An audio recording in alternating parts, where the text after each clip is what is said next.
Rise, cause I'm a machine. Going off with Rapcritic and Mues. I think it's fitting how the schedule works out sometimes. In this case, another video game soundtrack review. And an album that'll give us a considerable bit more to say. Shenna has come through again, who previously requested the Journey soundtrack, now requesting the Tekken Tag Tournament soundtrack. And RC, I think this is more of your field of expertise. On at least one occasion that I know of, you have quoted the Tekken Tag Tournament soundtrack on this very podcast. Oh, please. I've quoted so much from Tekken, so many cutscenes. Yeah, I've had an extensive relationship, one could say, with the Tekken franchise. It is like my ride or die favorite fucking franchise. Every time a new one comes out, I'm probably buying it just cause. I am such a fucking Tekken head. I love Tekken. It's my favorite fucking shit. I can play it all day. Until the Injustice franchise came along, it was like the unstoppable, oh yeah, I'm gonna play this whenever it is. It was my Madden. Like, anytime a new one comes out, I'm just gonna get it, because I just kinda do. You're the fighting guy, dude. I've never... Well, I won't say never, because I had Street Fighter 2 on the Super Nintendo, and that's honestly the first and last fighting game I ever had. So you never played Super Smash Brothers? No. Wow. That was like the college game for me. That was like the, oh yeah, everyone plays that game when you're chilling in the dorms. But like Tekken was like the, oh, you know, if you want to hang out with me, like outside of everyone else, like, oh yeah, I'll school you on this shit, you know. Well, see, the thing is, my line of progression for consoles was Nintendo, the Nintendo Entertainment System, then the Super Nintendo. Then I skipped the N64 and went straight to PlayStation. And I've had nothing but PlayStations since then. So I haven't personally owned a system that has Smash on it. I have tried to play Smash before and could not get the hang of how it controlled, and I just couldn't. So I'll watch some people play it sometimes, but it's not for me personally. I had the N64 because that had fucking Pokemon Stadium 2, so I was playing that shit all day. I was a big Pokemon head. Then I had, of course, the first Smash Brothers game, so I was playing that heavy. And then I got PS2, like my sister had like the PS2, yeah, and I played all the games, so that's when we played Crash Team Racing, Spyro, you know, and that's when I got into, well, like, I had played Tekken, like, all along, because that was always in those, you know, when you go to the movie theater and, you know, those little stand-up things, like, that's how I got into that shit. Oh, but, yeah. Yeah. Then eventually I got PS2, so I could play all my games on that one. I think I was living with someone when Tekken 6 came out, and they had Xbox, and, like, somehow I got in the Tekken game, and so I would just mainly play Tekken on the Xbox for that. Whichever one it was, 360 or whatever. So I was mainly playing it through there. So yesterday, as a tiniest bit of research, I watched an episode of Electric Playground, which eventually turned into the show Judgment Day on G4. It was a video game review show. They also did interviews with the game developers and all that. No, they did an interview with a game developer of Tekken Tag Tournament before the game came out. So all of my knowledge of that game comes from that interview. The fact that this is essentially Tekken 3, but with a kind of double dash tag type Basically. element. Well, I gotta ask you, as the guy who played the game growing up, what's your fucking favorite on this album? Like, what one were you like, oh yeah, here it comes, this is my go-to? You gotta give it up for the Yoshimitsu level. Fucking no eyes, no ears, no nose, no head, no body, no mind, no shape, no shape. I can't lie. That was one of my lowest rated ones. Oh, are you serious? That song is so cool. Because outside the little vocal sample, like, it just kind of bored me. Like, there really wasn't a whole lot there. Just kind of, like, very low. No, I feel like that's like the Daft Punk hit of this album if they were to sell it as a single, you know what I mean? And the little boom, boom, boom, the little cellos going on. Oh god, how could you not feel that? This is the one that I remember my mom even took notice of this one whenever I'd play the game. Like she'd be like, "What's that level with the where they're going no eyes, no ears, no elbows, no kidneys?"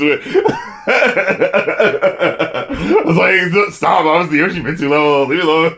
My favorites, as someone who's never heard any of these songs before. Oh yeah, I do want to know, yeah, like, because I've heard these perpetually, so I want to know, like, as someone who's just catching these, what are the ones that stuck out for you? Okay, just going on stage, because some of the other ones I gave kind of high ratings to, like the fucking character select screen. That is like burned in my brain, oh, I'm like sure. engraved in my head. Although, like, these songs have a lot of like awesome, intro stinger parts. You know what I mean? And this one's no different. Like, it has that digital snare that's like really fast. Like, you know what I mean? It's just so cool. There is a reason why the transition sound on this podcast is the fucking pause button from Street Fighter 2, because the fucking soundtrack of that game is just burnt into my fucking brain. So I know the fucking character select screen from Street Fighter 2 like the fucking back of my hand. Like, this game was like really wonky for some reason. Oh. So like a lot of times when I'd choose a character, like there would be times where it would just freeze on the stage. So like you have like 60 seconds before the time runs out, and you choose your character, and you try to figure it out, and you choose it. And then there would be times when it would go all the way down to the 0, and that music is still playing, and it's still going. So I've had lots of moments of like God damn it, this is the music that keeps playing when I'm trying to get to the next level. So like, there's that, like, I enjoy it because, of course, like, it's base level enjoyable, but there's still that, like, this isn't what I want to hear, though. You might as well have that track on loop on your Spotify. Exactly. But yeah, what were you going to say? CLU, I really like that disco-y. Oh, yeah, the shout, yeah, I do the same movie.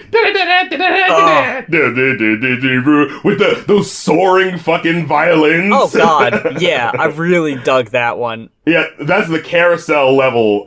They use the same music, I think, when you fight Tiger, who's Eddie's alter ego, the 70s looking guy. It felt like a Walmart knockoff brand Jamiroquai song. Totally! I really liked that. Yeah. I use the same Glooby. I like that one a lot. I really liked Nina's stage. Nina, I thought that one's cool. Like, it starts with the, soft alarm, that's kind of cool, but it felt a little generic. It doesn't stick out to me. Okay. To some other joints. And I gotta give it to Eddie's stage. Eddie's stage, let me see. It's got that kick-ass drum beat, and then it goes into like Brazilian homage, sort of. Yeah, and then it goes into like full-on rave mode. Oh man! Oh, the drum band whistle, Absolutely. The ones I got the lowest ratings for, previously mentioned, Yoshimitsu's stage. Come on. Horing's stage. Hwarang? Yeah. Yeah, that one's okay. When the other one was like, I tried to run, I can keep you alive. It's like, what? Although, interestingly enough, the Hwarang level is the one where I'm like, I can honestly imagine doing capoeira to this beat, though. Oh, yeah. I also wasn't the biggest fan of Jin's. Breadcrumb, do red rum, do red rum, do rum. Yeah, I think that was the one.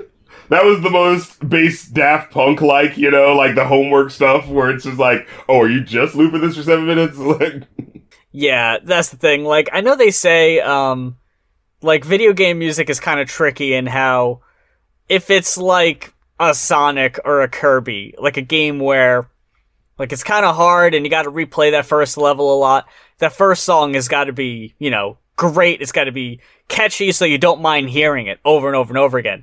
A fighting game, though, your focus is on the fighting. Like, you're not really paying a whole lot of attention to the music. And the challenge, too, is, like, alright, a Kirby game, like, okay, I'm gonna make something that's gonna sound sweet or saccharine, something that's gonna be bright and happy. Like, with this game, they're going more for, like, a dingier techno grunge underground sort of sound, like, so they have to make that catchy in its own way. And I like how they do that with intro stingers a lot of the time. King's Level, how it starts off, you kind of hear what sounds like the beat sounds like a helicopter kind of chopping around with the beat, how it starts out, you know what I mean? And it has that open air sounding, feel to it. Yeah. And it's funny because, like, in the stage, it actually kind of looks like that. It looks like you're on this huge platform that's really high up in the middle of these, like, mountain place, I was wondering, like, I was trying to rate these songs on purely what does it sound like to me? How does it hit me? I can imagine, though, like, playing it and seeing it, like, that has to add, like, a different dimension that I was trying to, like, deprive myself of because I thought it might skew my rating a bit. I tried to do the opposite. I tried to, coming into it, I tried to be like, okay, I know I've heard these songs a million times. If I listen to this now, without looking at the level, does this song have character to it, Cause, like, these songs don't have a lot of lyrics to them. These songs are, it's just mostly instrumentals with a little bit of wobbly something going on in the background. So it's like, there's not really a lot to, like, lyrically speak of in terms of, like, oh, this song is about this. But, like, I feel like, if your song, if you have consistent, like, composing quality, right, it should still feel like, even if you took the level away, there's still so much individual character to this music, you can still, like, enjoy it for that, Speaking of character, I gotta talk about Ogre. Ogre's theme, to me, had the most, like, individuality, and it was most varied, set apart from all the other ones. Yeah, it had the creepy, intro, very haunting. I mean, the level, works with that as well, of course. It looks like it's in this very deep, temple, this Incan temple or something like that. You hear the piano echoing, and then as it goes on, like, the beat kind of switches up a little bit, like, where it goes from, like, the really dank, creepy sounding thing to, like, this really driving beat with the violins, Yeah. But yeah, that one's definitely probably, I think the Ogre one and the Yoshimitsu one are, the top of the pops, and I also really enjoy the school one too. The one that has the bell being remixed in there, what I have written down here is, it sounds like the ringtone on your phone that you set to be an alarm, because it's gonna wake your ass up, because it's like, just kind of obnoxious enough that you don't want to listen to it. The symbol is different. What was that? It's like, he keeps saying that, and then there's one part where the beat starts to, like, really kick in, and he goes, hacky, hacky, hacky, hacky. I was like, what? Who's coming up with these words to put on this? I liked the, I have written down spy thriller style of, law stage. Oh, yeah, it starts off with a mfufu. It's like, it goes mfufu, and then you hear, turn around to slice ready on the exit. And then, it's coming through, and you kind of, like, creep down, you're trying to figure out what's going on, and then as it builds up, like, as the chase scene starts, you hear this freaky, high-pitched synth, It kind of had, like, a 2000s James Bond kind of feel, is what I wrote down. Oh, for sure. Yeah, and so when it drops out again, like, and then you hear the vocal sample come in, and it feels like the tenseness comes back in, and it feels like you're sneaking around waiting for the next action set piece. It's so fucking cool. Yeah, like I said, when the songs give you something that feels like an individual character, that's when I really marked it as, notable. But yeah, when it just kind of feels like, oh, this is a Daft Punk song on the cutting room floor, that's when I'm like, whatever. What did you give this overall? Overall, I got a 3.5. I'd give it a 3, honestly. Like, I feel like it's, like, kind of half and half whether or not you enjoy it, but if you have that specific, like, love for it, like, oh yeah, definitely get this, because it will still give you that, like, same, feeling that you get, well, check it out on Spotify. I guess that's the main place where you can get it, because a whole bunch of Namco and video game people, they just, like, just recently put a whole bunch of video game soundtracks on Spotify. So I love definitely that. good with that. Yeah, that's so fucking awesome. Like, I think Capcom did the same with the Street Fighter shit. Like, why not, man? Namco, though, I don't know if they've put Get the that fucking... money. I don't know if they've put the Katamari themes on there. Oh my god, if they don't put that freaking... I think Rolling Star is on there because I actually I know the guy who did the music on Twitter anyway. Like, I don't know him, but like, he was like, "Oh, hey, you're the rap critic. I like your videos," and I was like, "Oh my god, man, you know that's who fucking... yeah. I looked up his music on Spotify, and the Rolling Star song is on there. Oh, okay. So, yeah, that one's there, but yeah, unfortunately, I had to buy the CDs like a scrub. But yeah, Man. Yeah. Just that. Oh, it's about that time. The knowing what's next. I'd like to give a special thanks to B. Angelo for requesting Scorpion by Drake, because we reviewed Views, we reviewed More Life, and now we thought we were slick. We thought by saying we're not gonna review Scorpion, we specifically said we were gonna do Scorpion. But that's what the requests are for. To call us on our bullshit and say, "Oh no, motherfucker, yes, you very well are. You're not getting out that easy." So, I reviewed these albums separate, the discs, because... It's long as shit? Yeah, and also, once I realized how different the second disc was, I was like, okay, fuck, hold on. Let me go back. Let me re-listen to that first disc. Let me rate it on its own, and then rate the second disc. And lo and behold, that first disc did end up getting a slightly higher rating than the second disc, because I can imagine. I am not fucking with that weak-ass R&B, mopey-ass bullshit on that second disc at all. Oh, man. Man. I mean, look, his stuff is already so low-key and droney for the most of it. Like, I couldn't tell what part started with this isn't it. What, this fucking Nelly sweatsuit album he's trying to release. No, there's totally a difference between the... Yeah, okay. It is goddamn sweatsuit. Oh, man. The song I got the highest rating for. Let me find that real quick. Okay. Because I got a couple that are ties. Actually, I've got more 3.5s than I thought. Shit. Okay. The songs that got the highest ratings for me. Emotionless. Okay. Mob Ties. Okay. Can't Take a Joke. Okay, see, that hook was good. There's some of these were like, oh, that hook is fun, and I don't care about anything you're saying in these verses. Well, see, okay, yeah, I'm just gonna say that as a disclosure right now. I don't give a fuck what he's saying on any of these goddamn songs.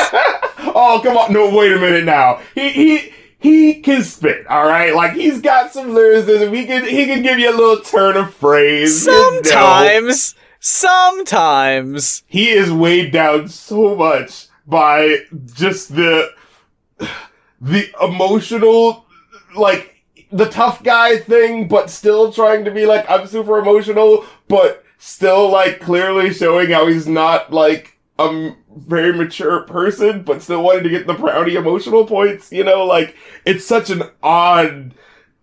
just headspace as you listen to this album, you know what I mean? The last two tracks on disc 1 also got fairly high ratings. Sandra's Rose and Talk Up featuring Jay-Z also. I dug that one. But not for what you would think, because that Jay-Z verse was trash. Yeah. I enjoy definitely Jay-Z kind of, making some points where he's like, oh, y'all dudes in the streets say y'all hard, but, who is it? XXX got taken out, but Zimmerman's still walking around in Florida. Oh, okay. That fucking y'all killed X, but let Zimmerman live. Who did that? Who else did that? Where they did that whole fuck song of you took so and so when you should have took so and so. Oh, well, that was Jordan Lucas. Oh, Jordan. Yeah, big fuck vibes on that one.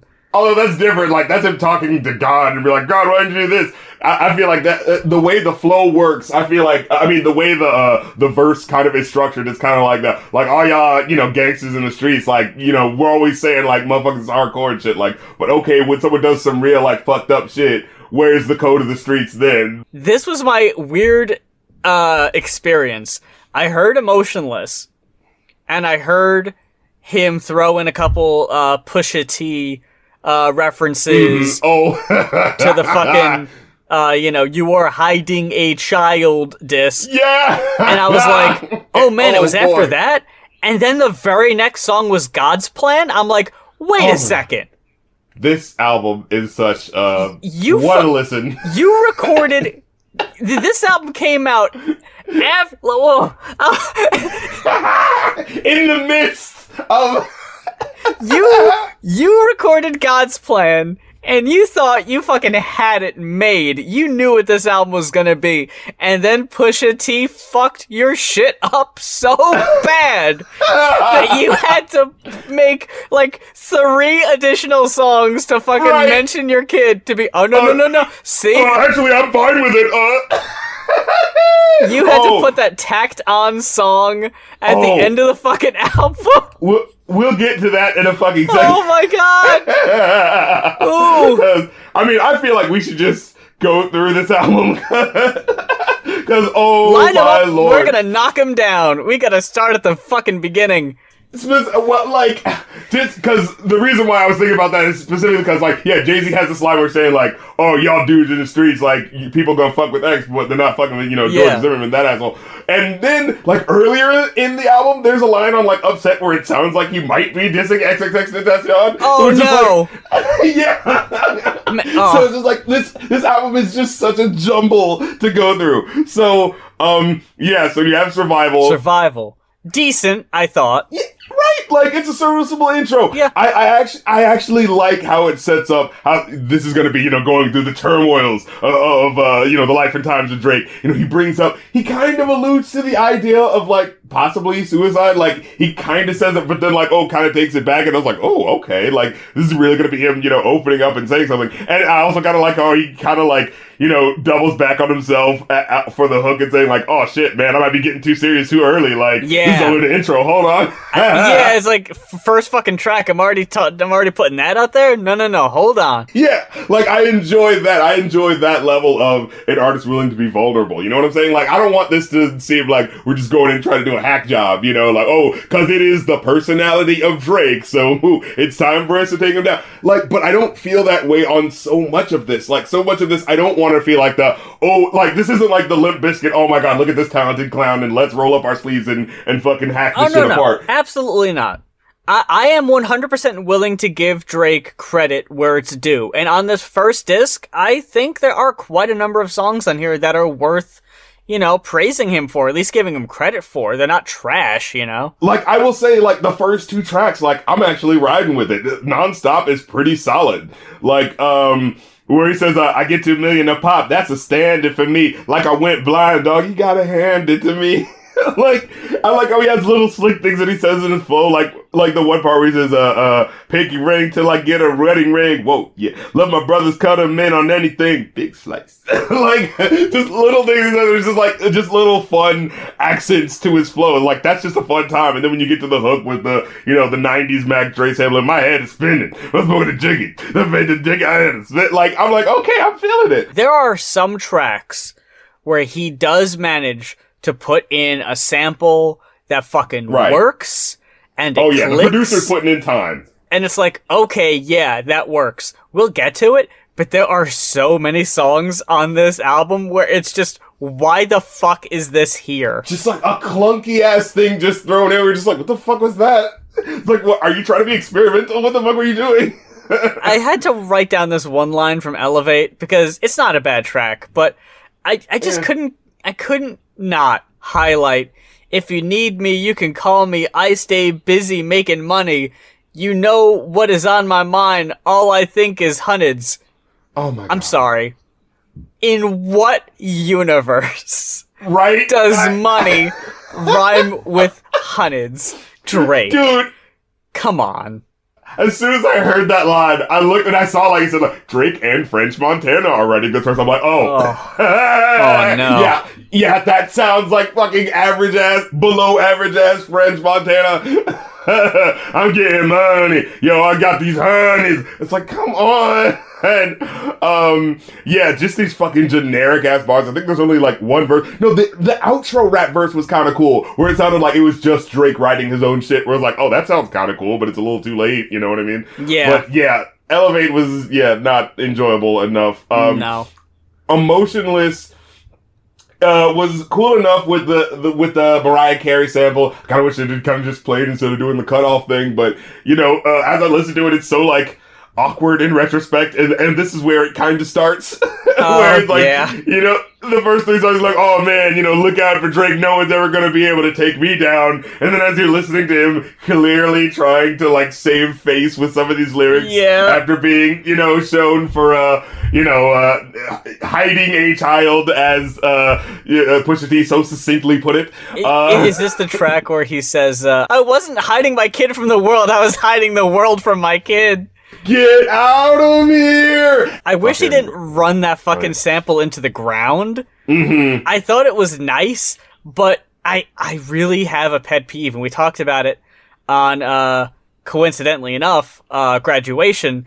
When you have a fucking sample and it's vocals and it runs through the verses, it's so distracting to hear two voices going at once. At the end of the song, like, they do start adding in some, like, organic, like, piano and shit, and I go, like, why didn't we have that layered throughout the song? This should have been, like, happening while the emotional part of the verse was happening. Like, what the fuck? Yeah. You know, it just felt so weird. The way he brings it up, I want to bring attention to, because it's so fucking awkward. Like, he's so he's trying so hard to act like he's proving some sort of point. Like, he's like, I know a girl whose one goal was to visit Rome. Then she finally got to Rome, and all she did was post pictures for people at home, because all that mattered was impressing everyone she's known. I know another girl that's crying out for help, but her latest caption is, leave me alone. I know a girl who's happily married till she puts down her phone. I know a girl that saves pictures from places she's flown to post later and make it look like she's still on the go. Yeah. Look at the way that we live. I wasn't hiding my kid from the world. I was hiding the world from my kid. Like, get all the fucking way out of here.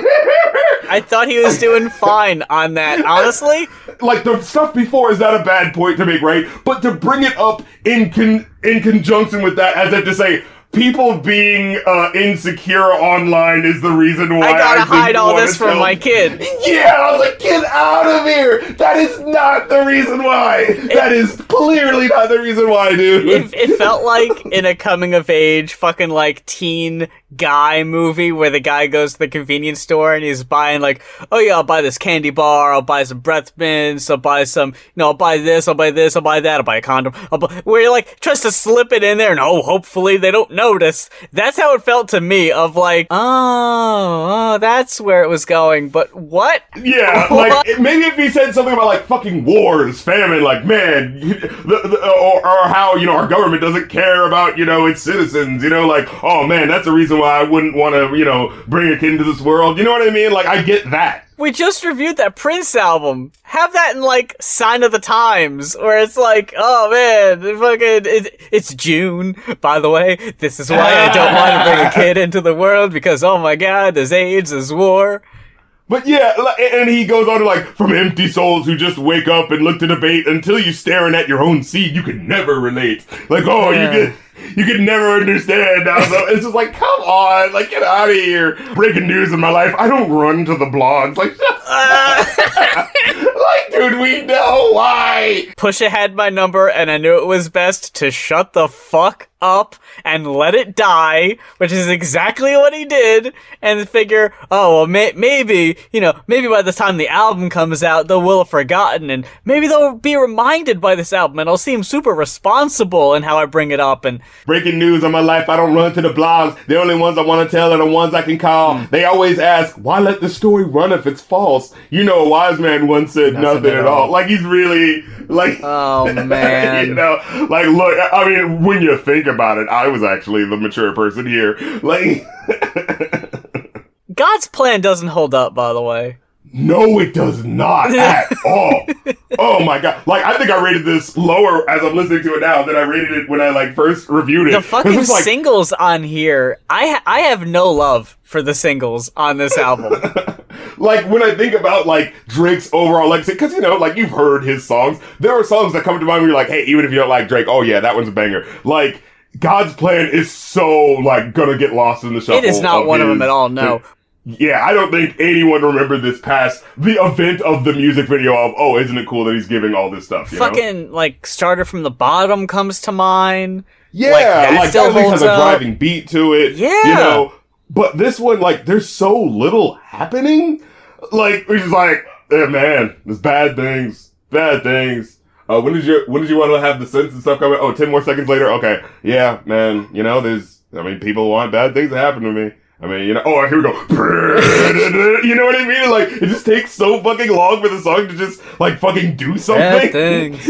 The way like, he fucking, he'll be going on a decent verse, and then you start to hear that shit kick back in of, like, I make sure the notes I eat. You're like, oh man, we're back to that fucking shitty chorus again.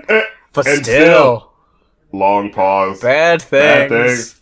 There's a lot of bad things that they wish and I'm not gonna get specific, but look, and I'm not gonna try to, you know, put words in Drake's mouth or shortchange, or like downplay his life experiences. There are a bunch of songs on this album where he makes it sound like so many fucking people are out to fucking just end his life, and I don't understand why. When you take into account the Pusha T fiasco, it's like, well, there's one in particular.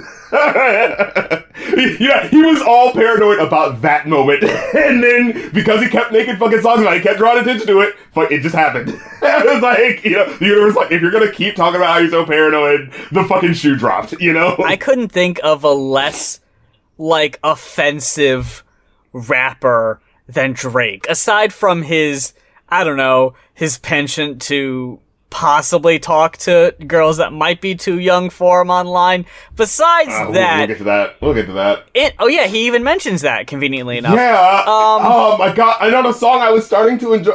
There's so many times on this album where it's just like, no, I'm liking this. I can appreciate, you know, the artistry and the thing, and then, he's keeping it this really unenjoyable sentiment about, you know, his personal life that he really wants to seem like is normal. And like, no, it's not. That's weird. Stop, please stop. Hey, if we're talking about unenjoyable, we gotta talk about I'm upset. I'm upset. I'm upset. Oh, I'm fucking upset too, Drake. She asked me how I'm doing. I'm upset. This fucking trying to wannabe SoundCloud quality that he's doing, where he's making the beats out all saturated and bad on purpose, you know. After, what was it? It was earlier.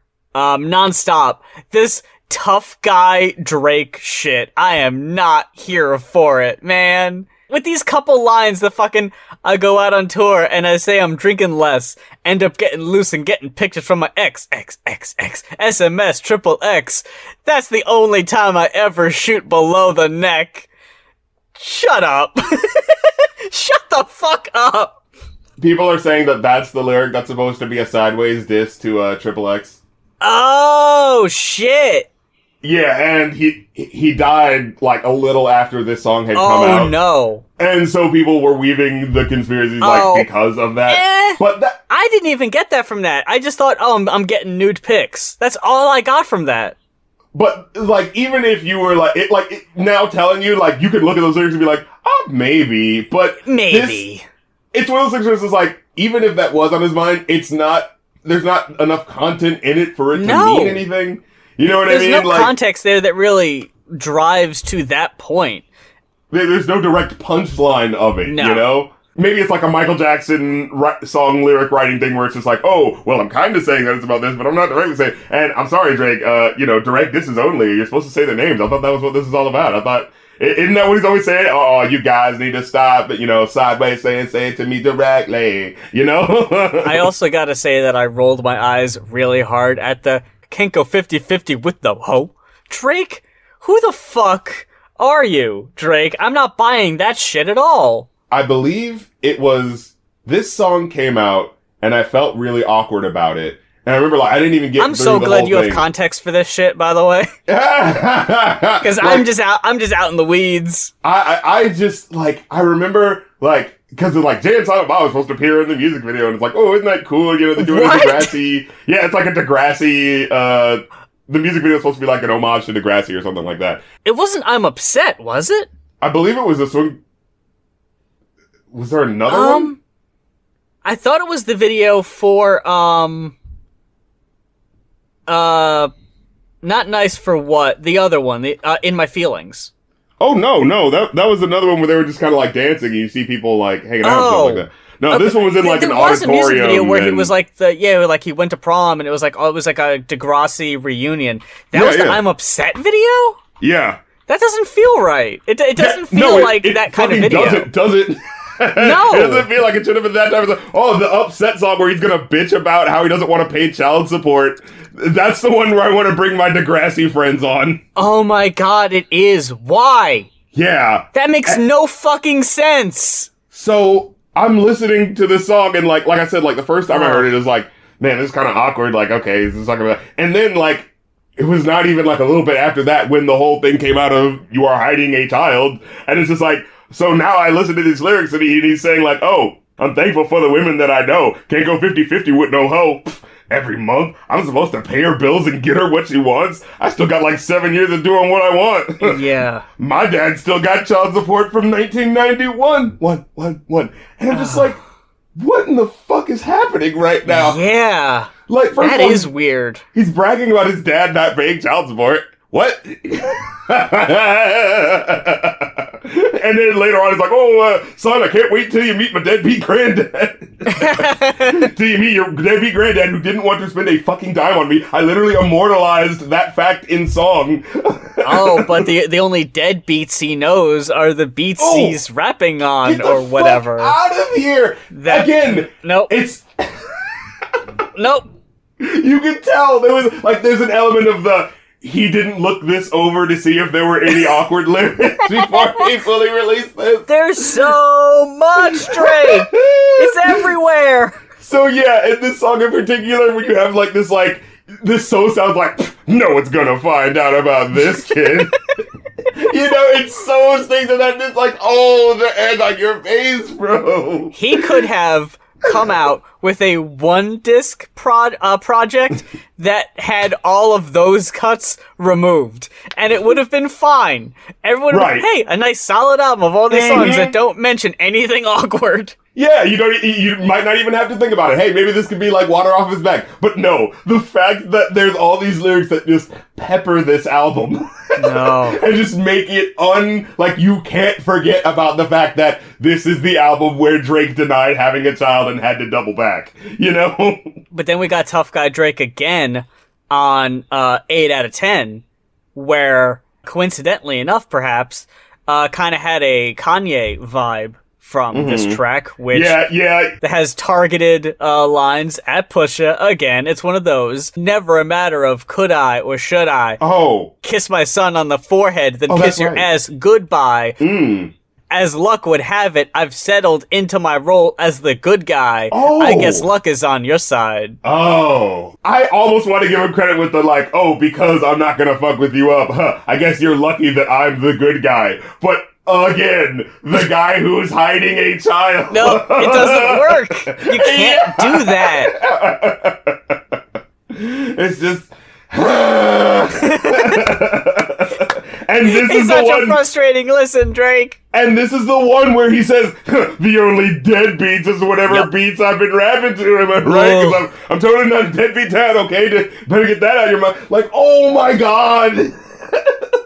You fucking saw the video? Well, not yet. A video that would come out a couple years later of, me showing up and giving my son gifts on his birthday and looking like Father of the Year. And that's one moment of the show that made me laugh so fucking hard was I brought it up for some reason sounding sincere about like, hey, did you see that video of Drake and his kid? And I was saying it like, I guess in the moment, that's a nice thing to do. I thought it was kind of sweet, and you just, without any emotion, just go, yeah, he's supposed to do that. That's why he's a dad. Like, why are you praising him? As he's supposed to be doing that. I was like, oh yeah, I guess you're right. What does he want, a cookie? Exactly. It's like, oh fuck, you really put that into perspective. You're right. What the hell am I giving him any credit for? But yeah, and this is a song where it felt like he would do these things where he would like cut himself off, you know, like hold on, hold up, but and it just like it's not leading anything. There's not like a special phrase that like, oh, that would lead to, so him cutting it off is like, oh, he's not finishing that phrase. So it's just kind of like, but what?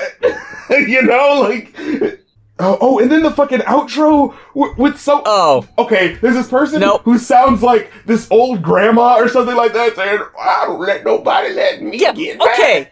And then I found out it was Plies. It's Plies! Who the fuck is in it? Who's in 2018 needed fucking Plies on a fucking track? It's a viral video of Plies, I guess, making fun of this woman he was getting an argument with on Twitter, and posted that video as, like, a response that I guess was mocking her? I can't argue with you.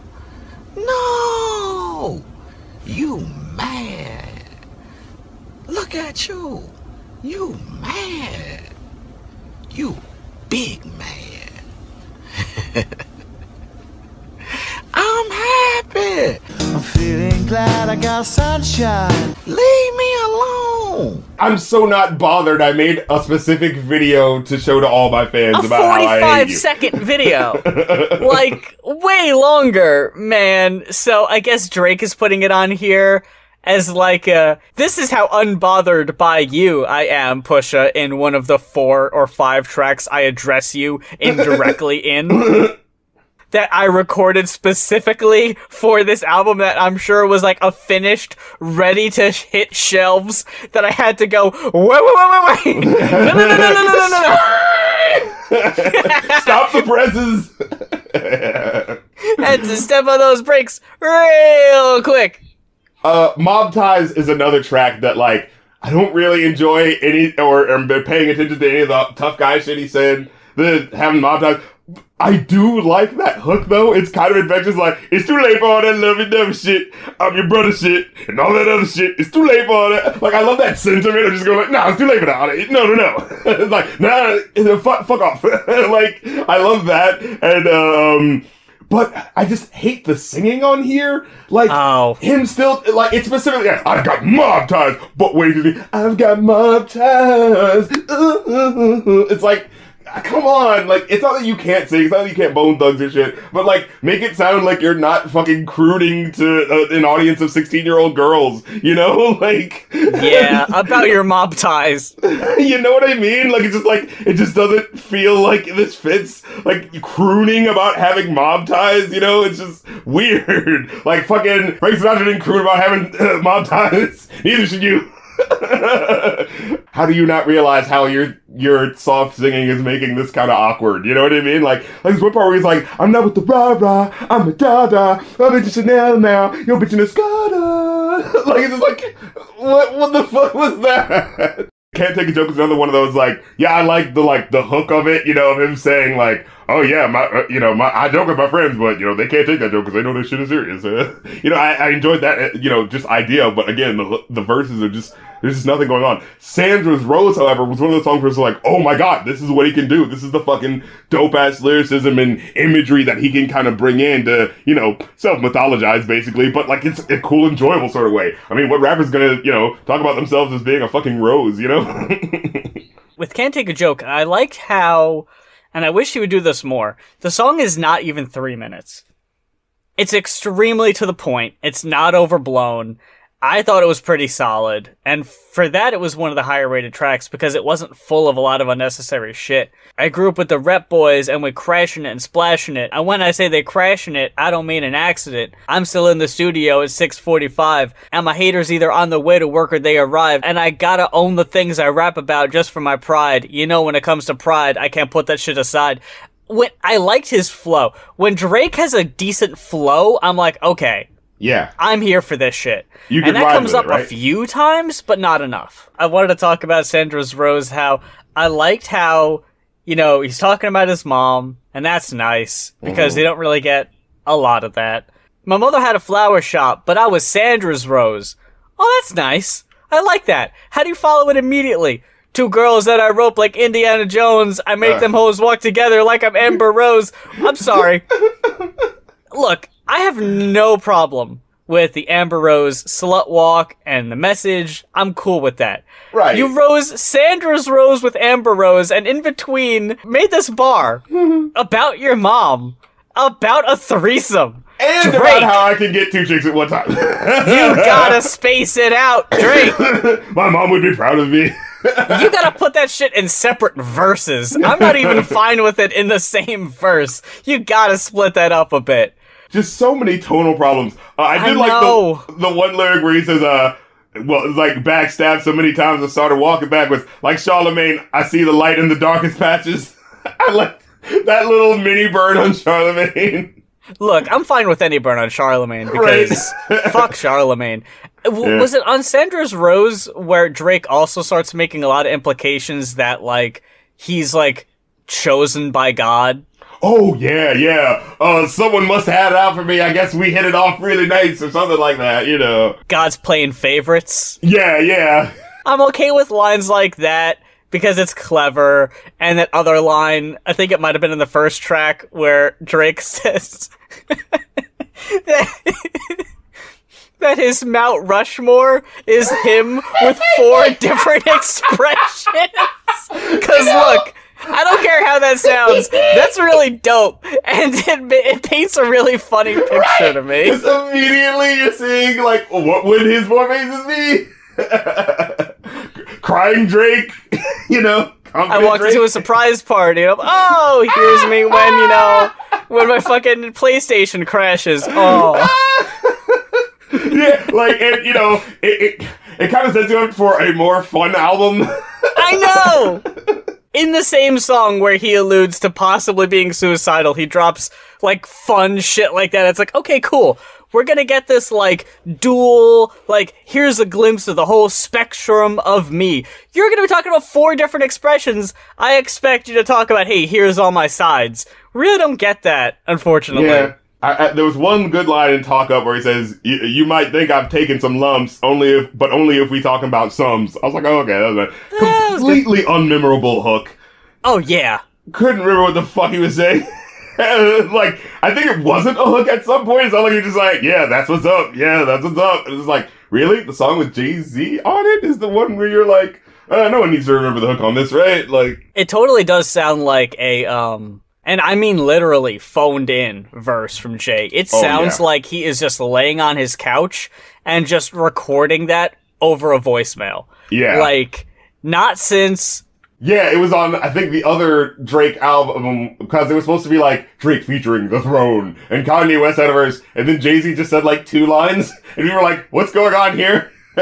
Yeah, it's like he couldn't even be fucking bothered. Yeah, that's right. This man just straight up disrespecting you. Might as well just not fucking use it. Like, what the fuck? Like, how do you not text back? At least text back and be like, hey, was there a mistake? You know, like, are you sure it didn't cut off the second half? Yeah, you know. Were you just expecting to make a hook, or, you know, if you hate me, just say it, like, and we can take it off. Like, let's not fuck around. Like, Drake is all about the headline. The fact that he's willing to still take it anyway and still be like, featuring The Throne. Like, not even just saying, like, Jay-Z to have the pretentiousness of saying, I got the throne, though. See that? Isn't it incredible how I was able to get 1.5 verses from them?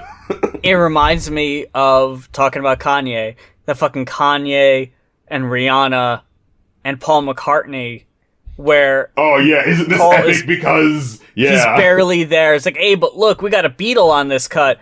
Right? Isn't that supposed to mean something? Anyone remember that song? But speaking of Paul McCartney, I hate to jump around a bit. I bought your songs, you know? Oh, I love it. I love it. I'm going to get your songs. I'm going to buy your songs. And I'd say, love it. You know, I thought it was a joke. Anyway, he ended up doing that. This is what I'm talking about, where Drake just likes the headline. Yes. Drake. Oh, my God. Not featuring Michael Jackson. Song. With Michael Jackson. like they're in the fucking studio together, like it's fucking ebony and ivory. This song so doesn't matter. No. Coincidentally with the song title, don't matter to me. But It don't matter to me. Look, there's a reason I've never heard this song before I reviewed this album, Right. and it's Michael fucking Jackson. How? How have I not ever heard this on the radio? Oh, that's right. Because it's the most, again, phoned in Weakest bullshit fucking- feature. Again, just like- why even use it? Oh, that's right, for the fucking clout. Exactly! Like, yes, the spectacle of the fact of him making the song is more impactful than the actual It's song so itself. whack. Because as I'm listening to it, I'm just like, first of all, it just feels tacky. If you're a rapper and you want to sample, like, hey, here's this legendary person, and I want to put it on chat. Okay, Eric Sermon did that, but he did it with, like, Marvin Gaye, where it was, like, sampling it in a way where it felt like a sound bed was happening with the sampling of it, So it's like, okay, it's obvious that he's not, like, oh, singing a verse on here. But no, it's like, it's clipping it, showing different sound beds and different parts that I've remixed around to make the sound bed of this track, where I'm using, oh, yeah, song about music, and oh, yeah, Marvin Gaye represents music. Like, there's a functional reason why you can see why this sample is put into the song and why it works the way it does. With this, it is purely, like you said, just for the fucking clicks. Because like I said, Drake, the biggest name in music in 2018, sampling the king of pop, this should be a big fucking deal. You know what I mean? Like, if you're gonna do it, this should be a big fucking deal. But this barely feels like, oh, it's kinda sounds like it's a song about, like, what that Billie Jean song is about, huh? That's kind of like a reason why I'd say One Jackson, right? Oh, is that? I didn't even fucking get that, man. I guess, like... It reminded me so much of that Michael album that Joe Jackson sued over, of like, this is just like using Michael Jackson's name for money. How Drake didn't get sued, I don't fucking know, because this is the worst representation of Michael Jackson I think I've ever heard. Yeah. Like, he doesn't even sound all that good. Like, this sounds like an outtake. Like, it sounds bad. Yeah, he does not, like, his voice sounds weak. He sounds like this was a take not intended for the public. Like, it partially sounds like offbeat at points. Like, it doesn't even sound like they put this in here well. You know what I mean? Like, they didn't even, like, respect enough to be like, oh, this is gonna be an event. Let's make it an event. Like, this just feels like an embarrassment, man. Like, why the fuck would you do this? Not the worst rated song on disc 2, though. For me, anyway. Are we still on part 1? Hold on. Is there anything left I needed to say? Is there more that I need to say about the first one? Well, for Is There More, I was kind of annoyed at the random-ass Aaliyah sample that comes in at the end. Yeah. That only it's not makes even a sample. It's someone singing an Aaliyah verse. Like, I couldn't clear the sample, so here's someone doing a cover of it. Right, and it literally only makes sense if you, like, already know that Drake has a weird obsession with Aaliyah and, like, really wanted to, like, make an album or something like that, getting Timbaland's blessing, but he wouldn't let him do it. Like, that's the only way that makes sense, because otherwise it's just like, what? Why did this come in here at the end? Like, I thought it sounded okay, but I didn't know why the fuck it was there. Yeah, like, it seemed random. Like, if this is going to be here, it felt like it should have been, like, more incorporated into the song. Like, oh, is this supposed to be the hook? But no, it's just kind of like, oh, and this is all they kind of would allow me to use legally, you know? Well, that fucking sets you up for disc 2 really well. Man. Shoehorned as fuck, what is this even doing here? Dude. I hate to do it. I gotta skip down to the other fucking single, Nice for What, which also has not aged well at all. And at this point, we're 4 tracks into disc 2. I was really grateful for Nice for What, because the first 3 tracks are so fucking boring that Jaded especially, I just wrote down, I swear I've heard this song 1,000,000 times, 'cause it's just another boring as fuck breakup song. You know, with this one, dull as dishwater lyrics. As I was listening to this one, this was one of those ones where it was like, the musicality and like the vocal lines and the singing that was going on in the background with Ty Dolla $ign doing the whoa, whoa, you know, like that sort of stuff. Like, I was distracted enough by the musicality where I wasn't paying attention to the lyrics. You know what I mean? He has these lines where he's like, yeah, you know, you play me, low down, dirty, shameful, crazy, I need to know and it's like, he's saying, like, again, yeah, lyrics we've all heard before, but the way it's laying out is like, oh, I can see it has a little bit of personality where I can, like, enjoy the laying out of the story. You know what I mean? I can at least be here for how the story's sounding, you know? And, he says something about where he's just like, how you even manage to keep straight faces in all the pictures that I've seen lately, talking about this dude, you know, he's a fuckboy. I need to know how the new nigga you got does the same thing I did for a living, but it's way less wavy. And it's peak Drake douchebag, right? Yeah. But it's like, it's how it already fits in, like, with what's happening in the flow, where you're just like, I'm already along for it. It's like, okay, you're being the douchebag, but I'm feeling it, right? Like, I can at least go along with it, you know, because the groove is enough to make me look past it, right? So then he continues, he goes like, yeah, it's like, how you even manage to keep straight faces in all the pictures that I've seen lately? Lord knows you still look amazing. And that's beside the point that I'm making. You've been way too opinionated to have to force it, to have to, again, and then he's like, you had potential. I could have saved it. You went and caved in. We could have waited. I wasn't rushing. Difference in ages. You were old enough, but you're still a baby. I was like, oh, what's happening? Jaded has that really douchey line, and like guns with the ink, you're getting under my skin, pretty little young thing. So by the time you get to Nice for What, you're just like, you've been coated in the oozed out douchies that he's been exuding. So it's just like, by the time you get to the song, it's like, hey girl, you should believe in yourself. And isn't it so glad you got a job and all these things? It's like, you were just talking about how you're going out with this girl who you called a baby, and you know, like, oh, and you were, you know, just acting like you were cool and that you weren't hiding a kid. Okay, you know, it's just, and peak the first song. That was the intro into going into that second album. And you had just said that to me. And that just, wow, talk about putting the fucking worst foot forward. Oh my fucking Lord. As I heard this song, this is peak fucking awful auto-tune, peak fucking barely trying a song that should have been left on the goddamn cutting room floor. The auto-tune sounds weak. Like, it's like, you know how most times the auto-tune sounds like it's, you know, picking up the voice and pulling it to the notes. This one sounds like, it sounds like there's just like a metal vocoder box stuck in his throat, and he's just like, can't really say the words right, and it's causing his like P's and T's to like be too loud, you know what I mean? You heard that too, right? It's just like, it feels like there's this weird, slightly fuzzy filter where it's just like, this just doesn't sound good to listen to, and it sounds like there's barely any harmonizing and shit, so this just sounds like a one-take song you did that you didn't even finish punching up musically that you left on the fucking cutting room floor. And this is like random British people talking at the end. I'm not sure what the fuck is supposed to be going on with that. And there's one lyric was like, he's saying like, girl, you gonna make me turn up on you. Ooh, yeah, is that what you're gonna do? You're gonna turn up on her one of these days. Bang, pow, boom, right to the moon. Like, it's so like lifeless. And Summer Games, I almost started to enjoy. These lyrics, he's like, yeah, you say I led you on, but you followed me. I followed one of your friends and you unfollowed me. Then you blocked them so you can't see you liking someone just like me. And I'm like, I'm sorry, is this about adults? Isn't this man older than me? Are you talking about fucking, why did you stop following me on Instagram? What the fuck is going on? I couldn't fucking believe. Again, it's like, when was this recorded? When was this put out? Like, this sounds like fucking shutting shit down in the mall. Telling that girl she's the one for me. Like, I could have sworn, like, this is 2010 shit. Drake, what are you doing? Yeah, maybe he just got out of college, you know, he's writing a song about how, if I followed that bitch on Twitter, you know. Maybe there's at least, like, slightly more context of, like, I know you're a grown-ass man, what the fuck are you doing? Why does this even matter to you enough that you're writing a song about it? You know, like... It was Nice for What? That was the first instance of, I'm gonna pipe up this track with something way more interesting than me to get you interested, at least even the slightest bit.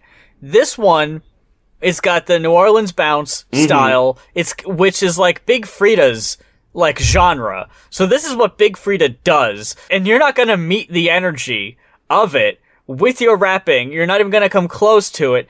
So then you're gonna get a shoehorned Lauryn Hill sample and an even more shoehorned Big Frida sample. The way it just juts into the song? It just stops. The song just stops. And you get this, and then it comes back, and it doesn't do anything after that. Like, it doesn't get better. Yeah, you think the shit like, oh, we're gonna break down and really start doing something with it, but it's like, oh, that was a nice little thing. Anyway, back to the song, Like, you could have featured Big Frida, like, actually gotten a verse or something, but you just got this, like, pre-recorded sample, and then later on the album, you got this weird cutting into the song for, like, a recording of a Nicki Minaj concert. Yeah, and it was one of those things where I was just like, oh, I honestly, as I was listening to the song, it's just like, you know, the Nicki verse isn't even that great, and these people are overhyping it, but honestly, just like the energy of Nicki and how it's fitting into the song, I really wish they would have just let that sample play. Could have got Nicki for a feature, but no, I'd rather just play a recorded sniplet of her. I'm so confused. Like, what is happening? And the worst offender of it all, and one of the worst songs on the second disc, and we'll backtrack and talk about the ones we skipped, but fucking Final Fantasy. Awkward, not sexy in the fucking slightest, and you decided, or someone had the bright idea, where you've got two verses, where you're talking about all your deepest sexual desires, and not sexy at all. In between these anti-WAP verses, you've got a Maury sample. And the guy and you hear Maury go, "Who's the baby look like?" And the woman just goes, Drake, the baby looks like Drake. And the whole audience just losing their minds. And then it just comes back like Drake. You ever see the movie UHF? where the UHF station, the guy from, like the mad scientist, hijacks the rival news station's feed when he's, like, about to talk about how awful that UHF station is, and we're gonna shut them down. They hijack their feed, and they play that sample. But there is one good thing about broadcasting to a town full of mindless sheep. I always know I've got them exactly where I want them.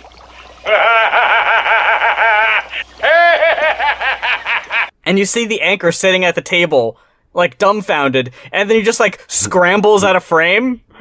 That's what, like, Drake is spitting this verse about, oh, here's how sexy I am, and here's all these things I want to do to you. And then that sample plays, and I just picture him looking over to the side like, what? What the fuck was that? What did they just play? Well, anyway, more about the things I want to do to you. Boo! Oh my god. There's a lyric later on March 1st. Yeah, that's what it is. It says, I promise if I'm not dead, then I'm dedicated. This is the first positive DNA we ever celebrated. Oh. I couldn't wait to tell the world about you. Way out of here. Oh man. Oh, the rapper doth protest too much. I gotta backtrack a tiny bit here. Let's see. Oh yeah. It was after Nice for What where I started skipping songs. I'll just be completely honest here. Finesse, I didn't finish that one. Ratchet Happy Birthday, I didn't finish that one. Oh my lord. What an awful song. What an awful song. It's called Ratchet Happy Birthday. I'm like, oh, okay, we're gonna get a little ridiculous, a little fun. Not fucking even. There's like this wonky, half-ass, weak, like, not even trying beat in the background. He's mostly just doing the lazy singing shit he always does. And he's doing, like, high notes, too. It was so laughably bad. And then he just randomly throws in, like, girl, it's your birthday. Oh, girl, it's your birthday. It's your birthday, girl. It's your fuck was that? What was that? What? And he's like, oh, you say play this shit, they better play it at... Like, no. This is nobody's deep cut. This is nobody's...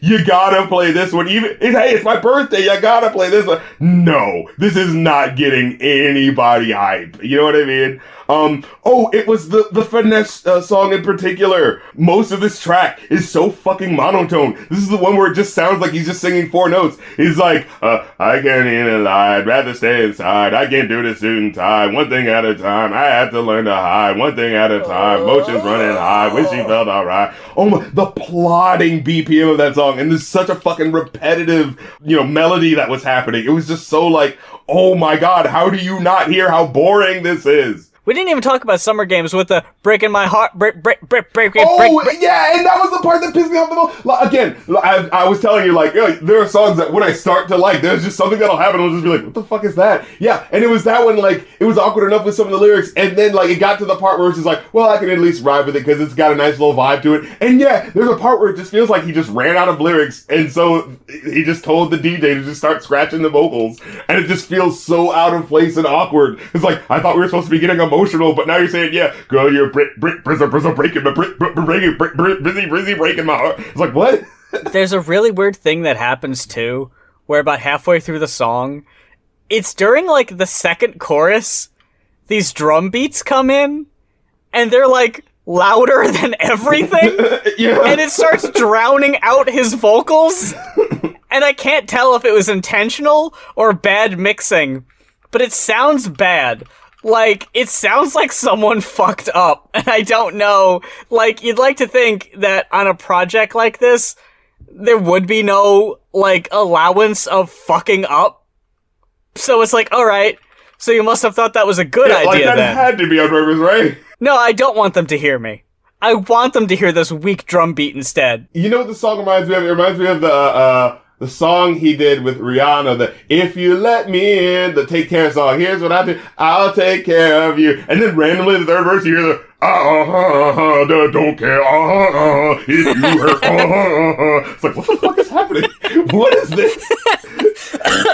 Like, maybe it's some Gil Scott-Heron sample that I'm just supposed to respect just because it's Gil Scott-Heron, but Oh, sure. this just sounds out of fucking place. A few weeks ago, we reviewed, Forever is a Mighty Long Time by Big Crit. And Yes. apparently, the beat from Blue Tint was originally meant for that Big Crit album. That totally, as soon as you say that, I hear the rabbit, the dun. Yeah, that totally sounds like that should have been his. Yeah. So, instead, we get Interesting. Fuck Off Future. Future. Oh my god. Doing the random Mickey Mouse voice he seems to Stop. really like doing. He ruins this fucking cut. What is he doing? He doesn't even have a verse and he still ruins it. And again, I picture Drake standing there, like, is he nodding along? Is he like, oh yeah, Future, Oh, he Fuck did up the my high song. Mickey Mouse voice. He did the make Mickey my Mouse song on Codeine unlistenable, voice. Future, thank you. I don't get it. So many weird decisions. Like, why are you doing any of this?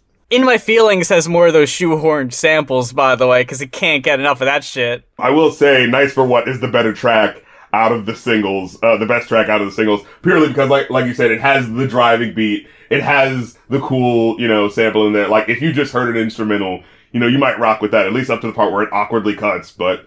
Everything but Drake in that song I'm here for. Yeah. Drake is like, whatever. Yeah, then there's In My Feelings, which got big purely because I think the dance that got big with it, right? Is, the Kiki, do you love me? You know what I mean?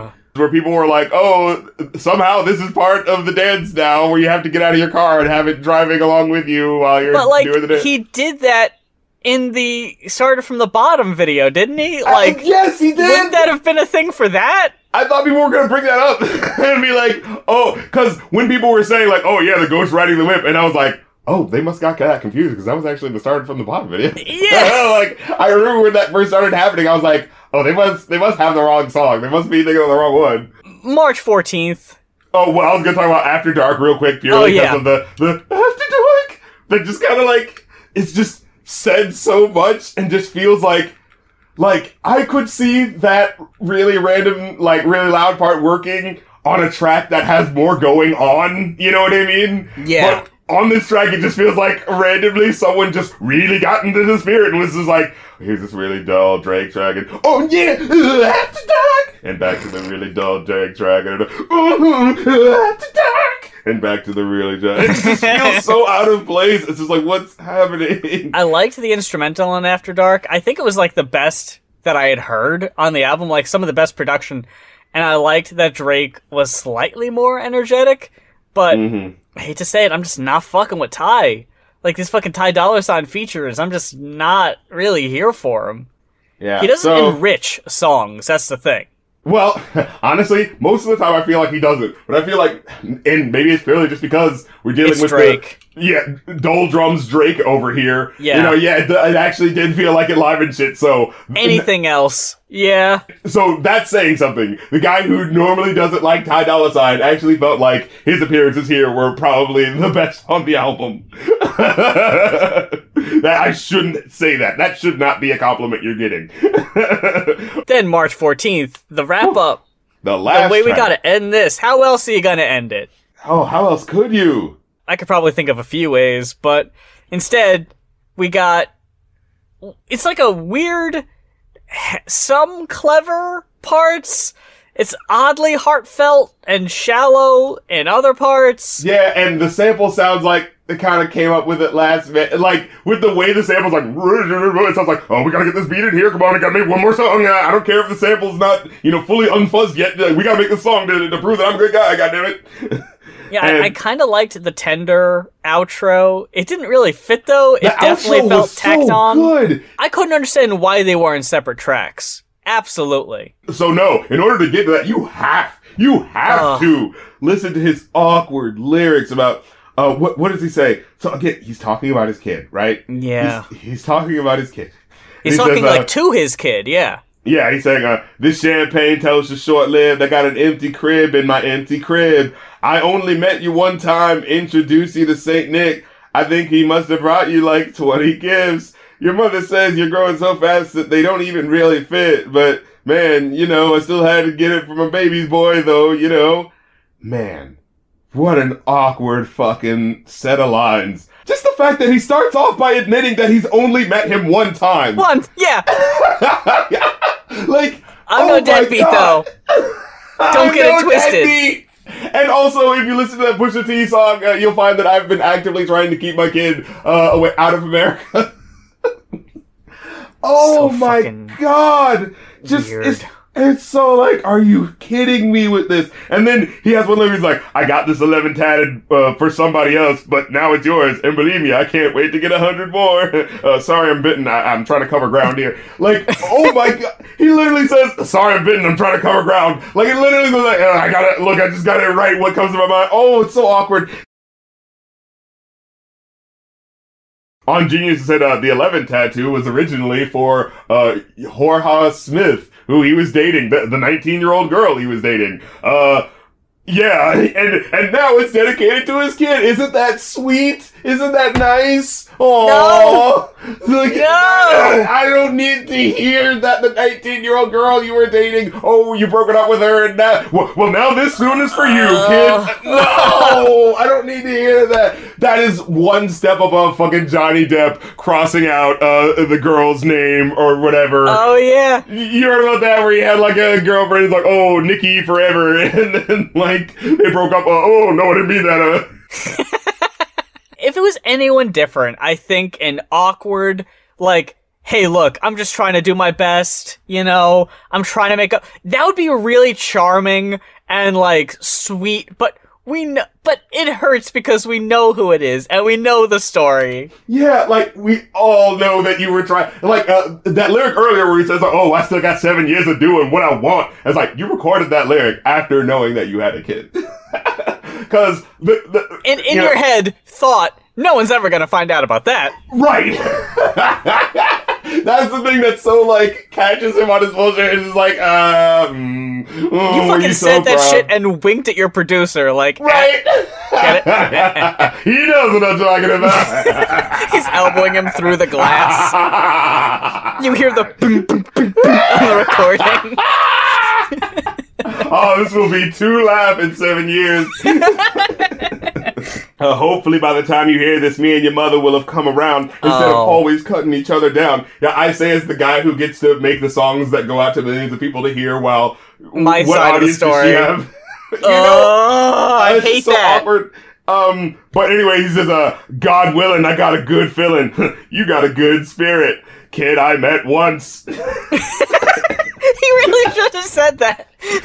Oh my god! Like, again, if you could just be honest, it's like, wow, this is awkward for me, and it's like, I'm gonna have to deal with this, and you can still make it like, no, we're still gonna have, blessings, because a new, child is in this life, we're still gonna talk about, but, I'm not gonna act like, this isn't gonna be a hard thing for me, because father, whoa, this is something, if there was at least that honesty, but it feels like that awkwardness is still showing through, despite him trying to, make him seem like he's got things under control. Like, he's trying to show, like, a little bit of it, but he's trying to not really show his hand, but, like, the fact that he's trying to is, like, it just oozes off even more, especially if you already know what the fuck is going on. So, yeah, this is just, like, and I want, you always want to be like, hey, separate the art from the artist. Can't you just enjoy it without? But, man, it is so in your fucking face. He makes it so personal that's impossible. Yes, you can't absolutely. do that.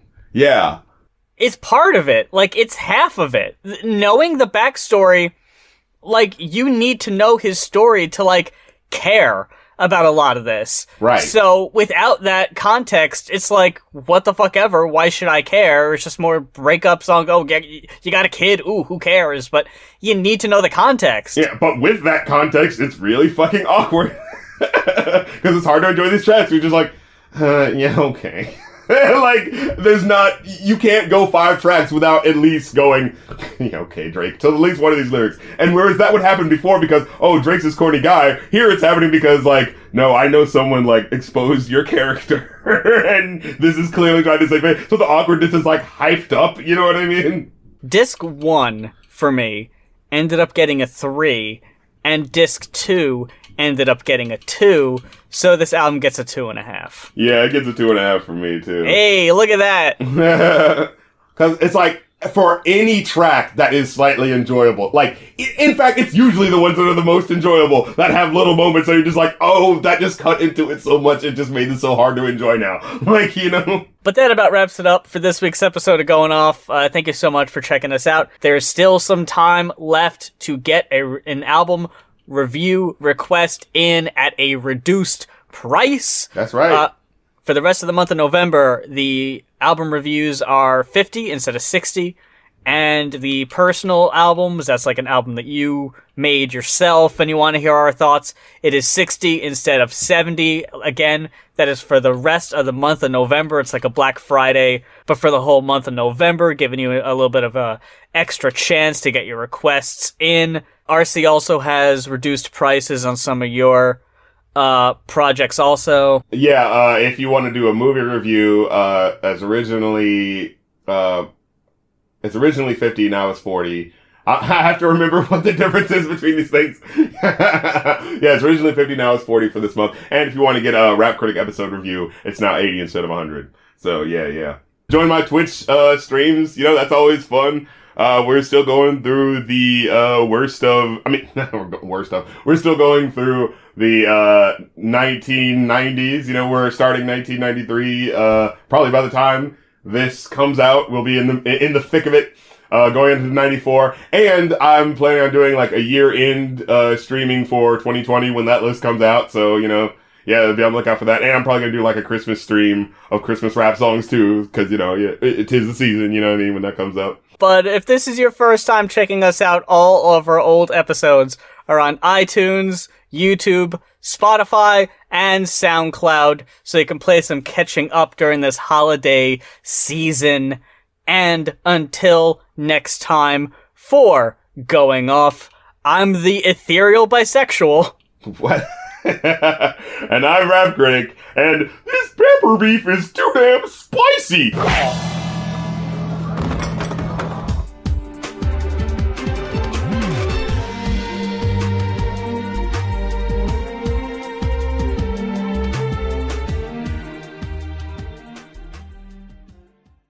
He is a